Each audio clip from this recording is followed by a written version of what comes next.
పడిన కష్టానికి ఫలితం అక్కడ ట్రక్కులో ఉందని చెప్తా ఉన్నాను. ఈరోజు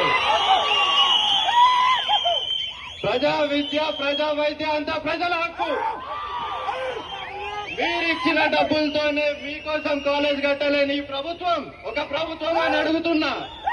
మీ దగ్గర వేల కోట్లు ట్యాక్సులు తీసుకుంటా ఉన్నారు. ట్యాక్సులు తీసుకున్న వాళ్ళు మీకోసం కాలేజీలు కట్టలేరా? కట్టిన కాలేజీ ప్రైవేటైజేషన్ చేస్తున్నారు అని కూడా ఈరోజు అడుగుతా ఉన్నారు.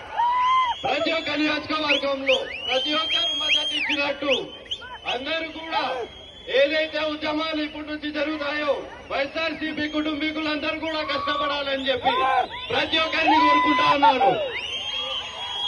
2029లో మనం మొత్తం మన జిల్లాలోనే టీడీపీ అనే పేరు వినపడకూడదు, వైఎస్ఆర్సీపీ పార్టీ అని వినపడాలని చెప్తా ఉన్నాను.